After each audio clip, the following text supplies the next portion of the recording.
Buddy. Buddy, ano yung order mo? Ito na pala ang in-order ko. Okay. So dumating na pala ang aking in-order mga fathers. So galing nga pala to ng Dubai.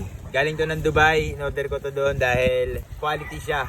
And then swak na swak sa ating budget. So actually sa Manila na to dumating. So dinala ko lang dito sa Bicol para lamang makita natin yung viewers natin dito mga padi.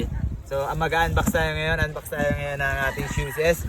Hindi ko alam kung anong hindi ko alam. Ako nag-order. Hindi, alam ko to. Kobe to. Tignan natin kung quality ang ating na-order. Hindi siya yung totally original mga padi pero ano naman siya, swak na swak naman talaga siya na sa budget natin. At para na rin siya yung katumbas na rin ng original na matagal na rin siya magagamit. Dito ko rin binili yung Kobe ko na isa na pula. So ayun, buhay pa yun, nandun pa. Si Bruce Lee kasi kay Kuya din yun, talagang sobrang mahal nun.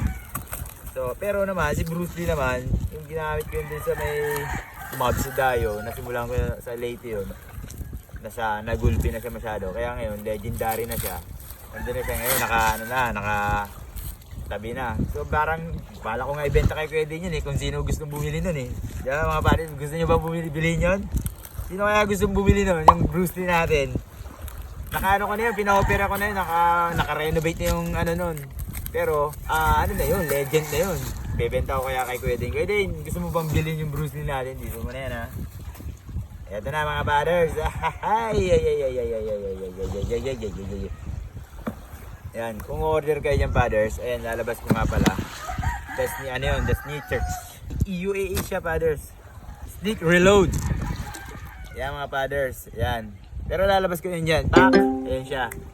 Patagalin natin yan dyan Follow kayo dyan fathers and PM nyo yan kasi nasa kanila yung details kung paano kayo order.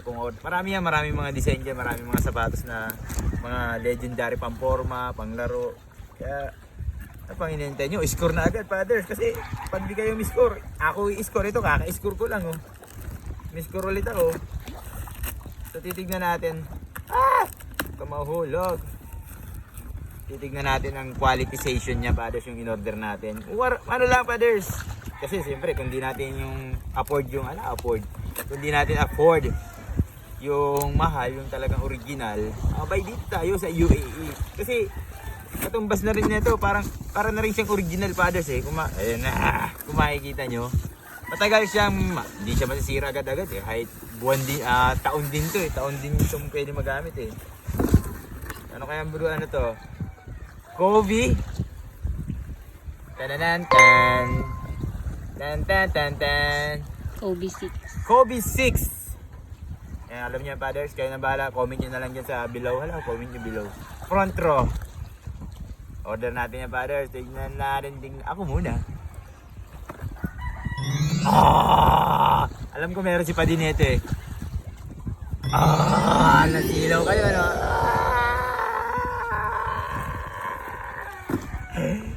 Yeah. May libre pa siyang sintas, fathers.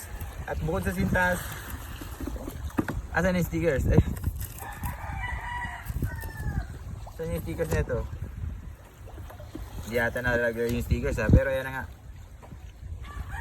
Wow. Gagamitin ko ito mamaya, fathers, kasi meron dito sa Bicol wellness game. Mga Team Manila, Team Gatbo, mga Team Manila, Team Bicol. So magagamit natin siya ngayon for the first time natin siya magagamit ulit. Para din siya si Bruce Lee. Pero maganda si Bruce Lee kasi talagang high flyer yung Bruce Lee yun. Tingnan natin to si Kobe 6. Kobe 6 ba to fathers or Kobe 8? Kaya na, comment nyo na lang. Basta ito kasi nagustuhan ko, nakita ko yung niya, quality yung kulay. Tapos siyempre maraming gumagamit ito lalo na si Kobe ng Pinas. Si Boss Jonah, nakita ko ginagamit niya yung ganito Pero alam ko original yung kay Boss Jonah na yun. Pero ito naman, quality rin naman, parang original na rin naman fathers nakikita niyo yan. Kita niyo yan, ayan pa lang yan may sintas pa. Ilalim. Check natin to mamaya. Ayan I don't wanna stand.